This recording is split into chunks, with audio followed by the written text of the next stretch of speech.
नमः पार्वती पते हर हर Mahadev. May this प्रेम से child be बोलिए blessed जीवित with वाहन prosperity भगवान की and जय, joy. जीतिया माता की जय। जीतिया के इस कठिन व्रत को धारण करने वाली आप सभी माताओं को मैं प्रणाम करती हूँ। जीवित वाहन भगवान आप सभी माताओं को इस व्रत को पूरा May this करने की child शक्ति be प्रदान blessed करें। with prosperity प्रिय भक्तगणों, and joy. आज अश्विन मास कृष्ण पक्ष की अष्टमी तिथि है, तो आज इस जीवित पुत्रिका व्रत के महाशुभ अवसर पर मैं सुना रही हूँ उन सभी कथाओं को जिसे सुनकर ही जीतिया का यह व्रत पूर्ण होता है, जिसके पुण्य प्रताप से पुत्रों की उम्र लंबी होती है, परिवार में खुशहाली और सुख समृद्धि बनी रहती है।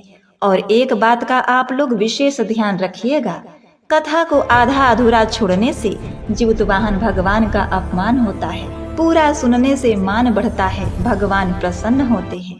नर्मदा नदी के किनारे विशाल पाकड़ का पेड़ था और उस पर एक चील का घोंसला था। उसी पेड़ के नीचे एक सियारिन अपनी मांद में रहा करती थी। चील और सियारिन में गहरी मित्रता थी और वे आपस में अक्सर बातें करती थीं। एक सुबह चील ने नर्मदा नदी की ओर देखा और सियारिन से कहा, बहन, आज का दिन तो कुछ खास लग रहा है। सियारिन ने पूछा, क्या खास है? चील ने उत्तर दिया, देखो, नदी किनारे बहुत सी भीड़ है। सियारिन ने आश्चर्य से पूछा, किस चीज की भीड़ है? चील ने कहा, मुझे भी नहीं पता, तुम नीचे हो तो तुम जाकर देख आओ। सियारिन डरते हुए कहती है कि यदि मैं मनुष्यों के बीच गई तो मुझे मारकर वहां से भगा देंगे। यह सुनकर चील ने खुद जाकर देखने का निर्णय लिया। चील उड़कर नदी के किनारे पहुंची, जहां बहुत सी स्त्रियां नदी में स्नान कर पूजा कर रही थी। वहीं एक वृद्ध महिला बैठी हुई थी। चील ने उस बूढ़ी माँ से पूछा, हे माँ, यह कौन सा व्रत है जो इतनी महिलाएं एकत्रित हुई हैं? वृद्धा ने उत्तर दिया, यह जीवित पुत्रिका का व्रत है, जिसे जीवित वाहन व्रत भी कहते हैं। इस व्रत से पुत्रों की लंबी आयु होती है और मरे हुए पुत्र भी जीवित हो जाते हैं। यह व्रत संतान की रक्षा के लिए किया जाता है। यह सुनकर चील बहुत प्रसन्न हुई और उसने निर्णय लिया कि वह भी यह व्रत करेगी। वह तुरंत अपने पेड़ के पास लौटकर सियारिन को यह सारी बातें बताने लगी। सियारिन ने कहा, अच्छा, अगर यह व्रत इतना ही फलदायी है तो मैं भी इसे अवश्य करूंगी। चील ने चेतावनी देते हुए कहा, देखो, तुम्हारा पेट बड़ा है और तुम्हें मांस खाने की आदत है, कहीं ऐसा ना हो कि तुम व्रत को तोड़ दो। सियारिन ने विश्वास दिलाया कि नहीं बहन, मैं इस व्रत को अवश्य पूरा करूंगी। अगले साल उन दोनों ने व्रत किया। सप्तमी को चील ने नर्मदा में स्नान किया और दूसरी ओर सियारिन ने इधर उधर मांस खाकर आई। इस तरह रात बीत गई और जब सुबह हुई, अष्टमी तिथि आई, तो अष्टमी को दोनों ने नर्मदा में स्नान किया और पूरा दिन उपवास रखा। शाम को सभी औरतें पूजन कर रही थीं, तो चील व सियारिन छिपकर कथा सुनने लगी। पंडित जी कथा सुना रहे थे और चील रानी आनंदित होकर कथा का पूरा रस ले रही थी, परंतु सियारिन कहानी के बीच में ही सो गई और पूरी कथा नहीं सुन पाई। जब कथा समाप्त हुई तो चील अपने घोंसले में लौट आई और सियारिन भी अपने माद में चली गई। और उसी दिन पास के ही नगर में एक व्यापारी की मौत हो गई, तो उसका अंतिम संस्कार शमशान घाट पर किया गया। इस बात का पता सियारिन को लग गया, तो वह मांस खाने की इच्छा से ललचाने लगी। सियारिन सोचने लगी, आज तो मांस का अच्छा भोजन मिलेगा। दिन भर की भूखी सियारिन मांस खाने की योजना बनाने लगी। सियारिन ने चील से कहा, चील बहन, क्या कर रही हो? चील ने उत्तर दिया, बस अपने बच्चों के पास बैठी हूँ बहन, और भगवान की लीला देख रही हूँ। कुछ देर बाद सियारिन ने फिर पूछा, चील बहन, सो गई क्या? चील ने फिर उत्तर दिया, नहीं बहन, भगवान का ध्यान कर रही हूँ। सियारिन ने चौथी बार फिर पूछा, चील बहन, सो गई या जागी हो? पर चील ने कोई उत्तर नहीं दिया। सियारिन चुपके से मांद से निकली और शमशान घाट पर चली गई, जहां उसने आधे जले शव को खा लिया और कुछ हड्डी साथ ले आई और उसे भी चोरी छिपे खाने लगी। कट कट की आवाज सुनकर चील ने कहा, बहन तुम क्या खा रही हो? ये कट कट की आवाज कहाँ से आ रही है? तब सियारिन ने झूठ बोला, अरे नहीं बहन, वो क्या है ना कि भूख प्यास के कारण मेरे शरीर की हड्डियां बोल रही हैं। जब जब करवट बदल रही हूँ तब तब मेरी हड्डी कट कट बोल रही है। चील को विश्वास नहीं हुआ, क्योंकि उसने सियारिन को मांस खाते देख लिया और सुबह होने का इंतजार करने लगी। सुबह होते ही सियारिन और चील दोनों ने नर्मदा में स्नान किया। स्नान के बाद सियारिन मृत घाट पर जाकर बचा हुआ मांस खाकर चली आई और दूसरी ओर चील ने पूर्ण नियमों का पालन करते हुए ग्वाले के गौशाला में जाकर दूध मांगा। ग्वाला पलाश के पत्ते पर बने दोने में दूध लेकर आया तो उस दूध से उसने अपने व्रत का पारण किया। उसके बाद वह नदी किनारे गई जहाँ कल महिलाओं ने पूजा अर्चना किया था। वहीं गिरे प्रसाद को साथ लेकर वह अपने घोंसले में लौट आई और अपने बच्चों के साथ मिल बांट कर खाया और आराम किया।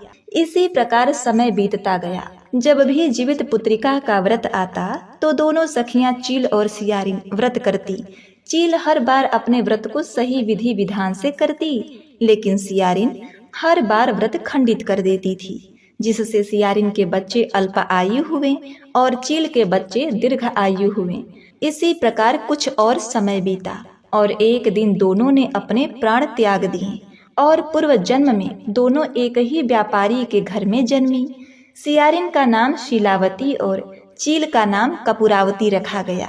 शीलावती बड़ी थी और कपूरावती छोटी थी। समय के साथ दोनों बहनें बड़ी हुईं और उनके पिता ने उनके विवाह के लिए वर खोजने आरंभ कर दिए। शीलावती का विवाह एक राजा के बेटे से तय हो गया और कपूरावती का विवाह मंत्री के बेटे से हो गया और वे दोनों विवाह करके अपने ससुराल में चली गईं और वहीं पर सुखपूर्वक रहने लगी। कुछ समय बाद कपूरावती ने एक सुंदर से पुत्र को जन्म दिया। कपूरावती के 7 पुत्र हुए जो सभी जीवित रहे, लेकिन जब जब शीलावती के पुत्र उत्पन्न होता तब तब उसकी मृत्यु हो जाती, जिससे वह बहुत ही दुखी रहती।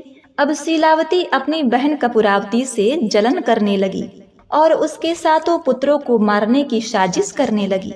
एक दिन उसने सिपाहियों से कहा कि मेरी बहन कपूरावती के 7 पुत्रों को नदी में डुबोकर मार दिया जाए। सिपाहियों ने कपूरावती के 7 पुत्रों को नदी में डुबोकर मार डाला, लेकिन जीवित पुत्रिका माता की कृपा से वे सभी पुत्र जीवित हो गए। शीलावती ने कई बार कोशिश की, पर हर बार कपूरावती के पुत्र मरने के बाद भी जीवित हो जाते। अब धीरे धीरे समय बीतता गया। एक दिन शीलावती ने क्रोध में अन्न पानी का त्याग कर दिया और कोप भवन में लेट गई। जब राजा को इस बात का पता चला तो वो उसके दुख का कारण पूछने लगे। तब रानी कपूरावती ने कहा, हे महाराज, यदि आप मेरे कहे अनुसार नहीं चले तो मैं अपने प्राण त्याग दूंगी। राजा ने वचन दिया, वह उसकी हर बात मानेगा। शीलावती ने कहा, मेरी बहन के 7 पुत्रों को मारकर उसके सिर मुझे दे दीजिए, तभी मैं अन्न जल ग्रहण करूंगी, नहीं तो मैं प्राण त्याग दूंगी। राजा ने सोचा, हे भगवान, हे प्रभु, यह कैसी माँ बन गई है जो दूसरों के बच्चों को मरवाना चाहती है। फिर भी राजा ने वचन को पूरा करने के लिए कपूरावती के 7 पुत्रों को जंगल में ले जाकर मार डाला और उनके सिर काट कर शीलावती को दे दिए। शीलावती ने उन सिरों को पिटारी में बंद करके पिटारी को मोहरों से जड़वा दिया और कपूरावती के पास भिजवा दिए। कपूरावती ने उन 7 पिटारी को हाथ नहीं लगाया, बल्कि सैनिकों को पिटारी को कमरे में रख देने को कहा। उस दिन कुवार मास कृष्ण पक्ष की अष्टमी का दिन था। कपूरावती ने जीवित पुत्रिका का उपवास किया था और वह अपने बच्चों की राह देख रही थी, लेकिन उसके बेटे अभी तक घर नहीं लौटे। उसने बहुत ही इंतजार किया, उसने बहुत प्रतीक्षा की और पूजा पाठ करके उदास बैठ गई। अष्टमी का दिन भी बीत गया, लेकिन उसके पुत्र नहीं आए। उधर ब्रह्मा जी और विष्णु जी विचार करने लगे कि जीवित वाहन को क्या हो गया है। उनके भक्त पर इतना बड़ा संकट आ गया और वे अपने भक्तों के लिए कुछ भी नहीं कर रहे। अगर वह संकट आज नहीं टला और अगर कपूरावती के पुत्र जीवित नहीं हुए तो क्या कोई माँ फिर भक्ति पूर्वक यह व्रत करेगी? यह तो अनर्थ हो जाएगा। तब ब्रह्मा और विष्णु दोनों जीवितवाहन के पास गए। जीवितवाहन ध्यान में लीन थे। दोनों परमेश्वर ने उन्हें ध्यान से जगाया और कहा, हे जीवितवाहन, देखिए पृथ्वी पर आपके भक्त के साथ क्या हो रहा है। आपके भक्त के साथ अन्याय हो रहा है। अब वहां से जीवितवाहन तुरंत चले और कपूरावती के घर आकर उसके संदूक में रखे हुए 7 सिरों को ले आए और उन सिरों को वन में ले जाकर 7 धड़ से जोड़ दिए और उस पर अमृत छिड़क दिया, जिससे 7 पुत्र जीवित हो गए। 7 पुत्रों को जीवित करने के बाद भगवान जीवितवाहन स्वयं उन सबको घोड़े पर बैठाकर कपूरावती के घर पर लेकर आए। कपूरावती अपने पुत्रों को जीवित देखकर बड़ी प्रसन्न हुई। कपूरावती ने अपनी माता से सारा वृत्तांत कह सुनाया और उसने जीवितवाहन भगवान को नमस्कार किया। सुबह होते ही उसने स्नान किया तथा व्रत का पारण कर सुखपूर्वक बैठ गई। तब उसे ध्यान आया कि उसकी बहन शीलावती ने उसे उपहार दिया है। चलकर देखना चाहिए कि बहन ने क्या क्या दिया है। जब उसने संदूक खोला तो देखा उस संदूक में सोने के गहने और हीरे जवाहरात थे। कपूरावती ने वे गहने पहन लिए। इधर शीलावती बार बार सैनिकों को भेज रही थी कि जाकर देखो कि कपूरावती रो रही है कि नहीं। जब सैनिक देखने के लिए गए तो उन्होंने देखा कि कपूरावती और उसके परिवार के सदस्य प्रसाद खा रहे थे और वे खुश थे। यह देखकर सैनिकों ने आकर रानी से कहा कि हे रानी, वहाँ कोई नहीं रो रहा, सब हंसी खुशी प्रसाद खा रहे हैं और कपूरावती सोने के आभूषण पहनी हुई है। शीलावती यह सुनकर हैरान हो गई। मैंने उसके बेटों को मरवा दिया, फिर भी वह क्यों नहीं रो रही है? रानी ने खुद जाकर देखने का फैसला किया। जब वह वहां पहुंची तो उसने देखा कि उसकी छोटी बहन कपूरावती के 7 पुत्र प्रसाद खा रहे थे और कपूरावती हीरे जवाहरात के गहने पहने हुए खड़ी थी। यह देखकर शीलावती चकित हो गई और बोली, अरे बहन, तुम्हारे पास इतना गहना कहाँ से आया? कपूरावती ने कहा, बहन, यह सब तो तुम्ही ने भेजा था। तुम्हारे ही दिए हुए गहने मैंने पहने हैं। यह सब भगवान जीवितवाहन की कृपा है। यह सुनकर शीलावती पश्चाताप से भर गई। हाथ जोड़कर क्षमा मांगते हुए पूछा, हे बहन, कौन सा व्रत करती हो जिससे तुम्हारे पुत्र जीवित रहते हैं और मेरे पुत्र मर जाते हैं? मैंने तुम्हारे बच्चों को कई बार मारने की कोशिश की, फिर भी वे जीवित हो गए। यह कौन सा व्रत है, मुझे भी बताओ। कपूरावती ने कहा, बहन, आप अपने पूर्व जन्म को याद करो। तुम अगले जन्म में एक सियारिन थी और मैं एक चील थी। हम दोनों उस जन्म में सखियां थीं और जीवित पुत्रिका का व्रत किया करती थी। मैंने तो इस व्रत को पूर्ण नियम निष्ठा से किया, लेकिन तुमने मांस खाकर इस व्रत को खंडित कर दिया। इसके बाद मरकर हम इस जन्म में बहनें हुई। उस पवित्र व्रत को खंडित करने के श्राप के कारण तुम्हारे बच्चे जब भी जन्म लेते हैं मर जाते हैं, लेकिन जितिया व्रत को नियम निष्ठा से करने के कारण मेरे बच्चे मृत्यु के मुख में जाकर भी सकुशल जीवित बच जाते हैं और वे दीर्घजीवी हैं। यही कारण है कि मेरे पुत्रों की आयु लंबी है। शीलावती ने कहा, बहन, मुझे भी इस व्रत की विधि बताओ। कपूरावती ने बताया, हम इसमें कुशा की आकृति बनाते हैं, जीवितवाहन भगवान की पूजा करते हैं, फल फूल नैवेद्य अर्पित करते हैं और जीतिया का डोरा धारण करते हैं, निराजल व्रत करते हैं और फिर अगले दिन पारण के दिन अन्न ग्रहण करते हैं। इसी वजह से मेरे पुत्र मरकर भी जीवित हो जाते हैं। शीलावती ने कहा, ठीक है बहन, मैं भी इस पुण्यमयी व्रत को करूंगी। अब समय बीतने पर जब अश्विन मास आया तो दोनों बहनों ने मिलकर गंगा में स्नान किया और नियम के अनुसार व्रत रखा। व्रत करने के बाद उन्होंने जितिया व्रत की कथा सुनी। धीरे धीरे समय बीतने पर शीलावती को भी संतान उत्पन्न हुई। इसी प्रकार कपूरावती के 8 पुत्र हुए और शीलावती के 2 पुत्र और सभी दीर्घ आयु हुए। जो भी इस व्रत को धारण करके इस कथा को सुनता है उसके सभी मनोरथ पूर्ण होते हैं, संतान सुखी और दीर्घ आयु होते हैं। तो प्रेम से बोलिए जीवित वाहन भगवान की जय, जीतिया मैया की जय। नमः पार्वती पते हर हर महादेव। प्रिय भक्तगणों, अब आप दुख दूर करके सुख देने वाली सुखिया दुखिया की कथा का श्रवण करें। पौराणिक कथा के अनुसार दो बहनें थीं। एक का नाम था सुखिया, दूसरी का नाम था दुखिया। जैसा उसका नाम वैसा उनका भाग्य। दुखिया बड़ी ही गरीब थी और अपने नाम के अनुरूप ही बहुत दुखी भी थी। उधर सुखिया अपने नाम के अनुसार अमीर भी थी और हमेशा सुखी रहती थी। दोनों एक ही गांव में रहा करते थे।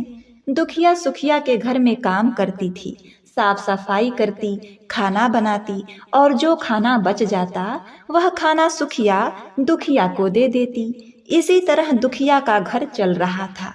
धीरे धीरे समय बीता, दोनों को दो बच्चे हो गए। सुखिया को दो पुत्र थे, दुखिया को भी दो पुत्र थे। अब इसी तरह जीतिया व्रत का समय आया तो दोनों बहनों ने जीवित पुत्रिका का व्रत रखा। दुखिया सुखिया के घर में काम करती थी। व्रत के दिन दुखिया ने सुखिया के घर जो चावल फटका उसमें से जो खुद्दी निकली वह अपने लिए रख ली और साफ चावल सुखिया को दे दिया। फिर साग को चुनकर उसमें से जो डंठल निकला वह अपने लिए उसने रख लिया और बढ़िया वाला साग सुखिया के लिए रख दिया।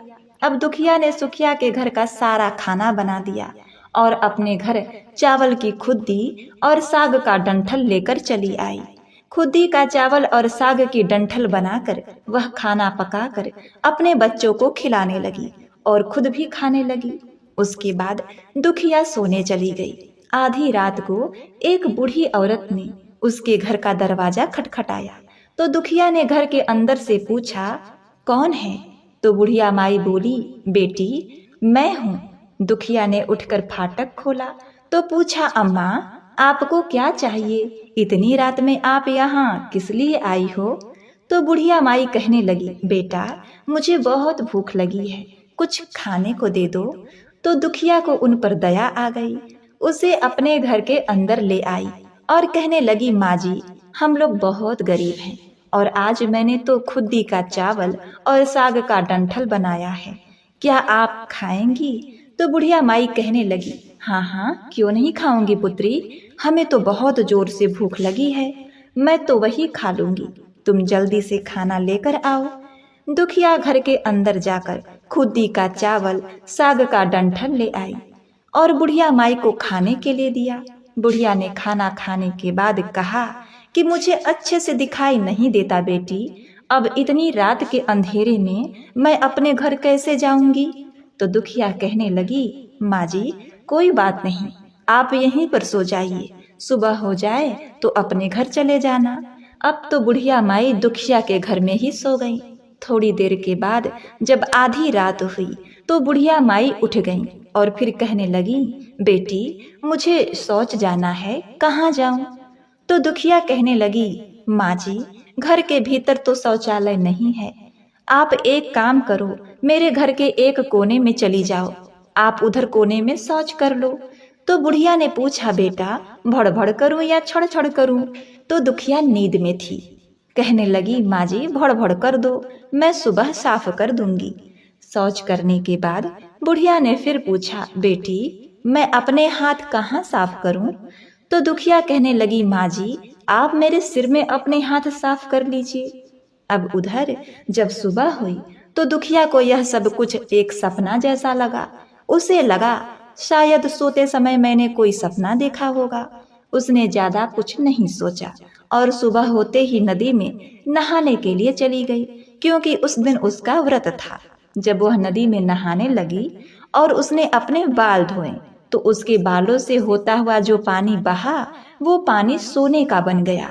आसपास की सभी महिलाएं जो स्नान कर रही थीं, यह देखकर हैरान रह गईं।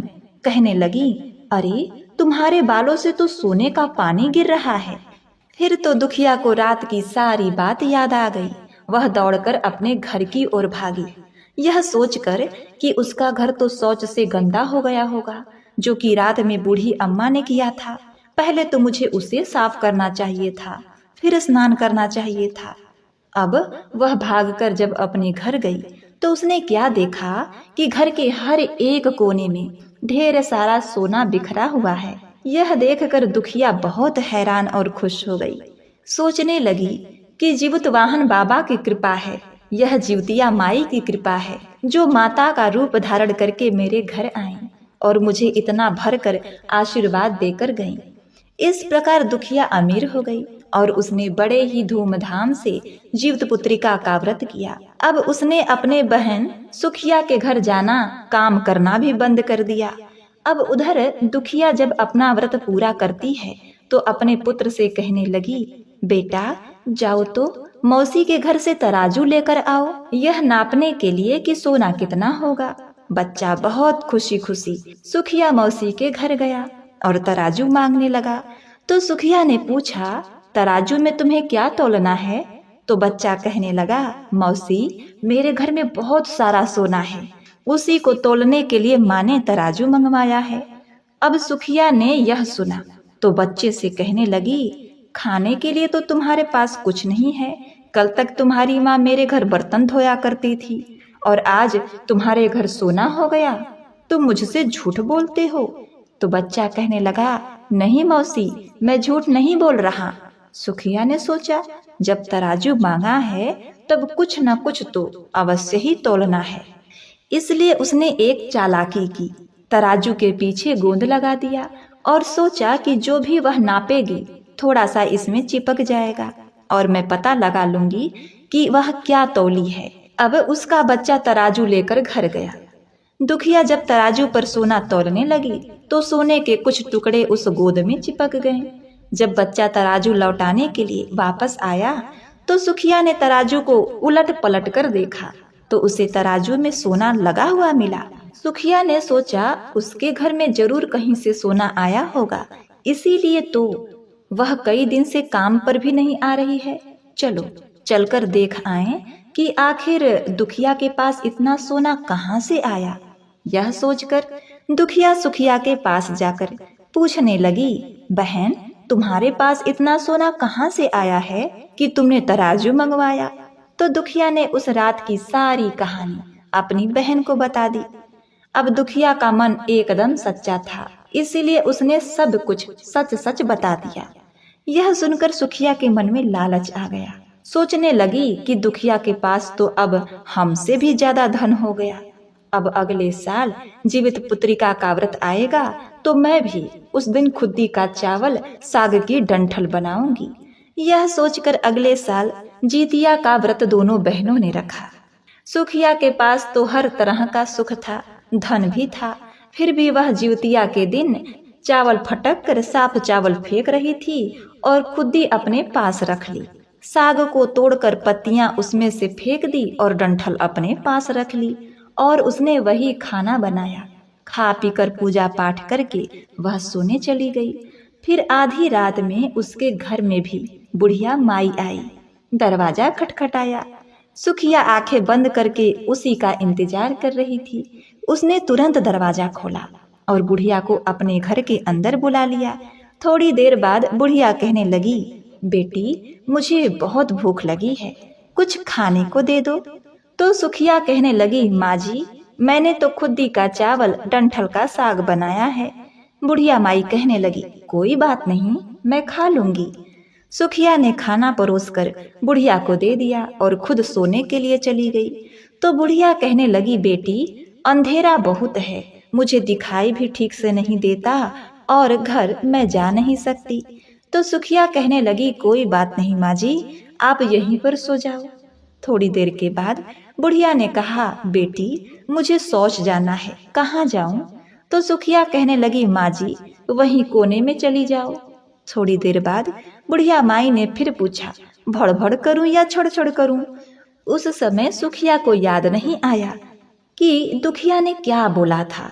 तो सुखिया ने कहा, माँ आप छड़ छड़ कर लीजिए।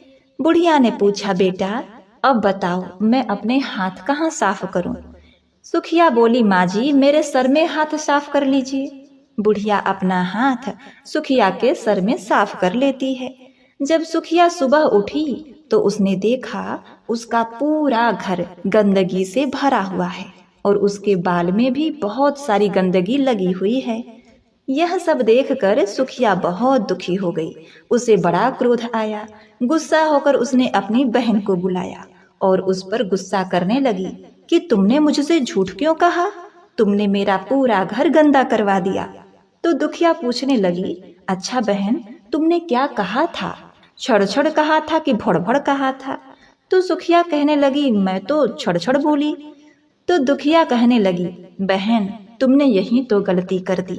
तुम्हारे पास तो सब कुछ था, किसी चीज की कोई कमी नहीं थी, फिर भी तुमने लालच किया।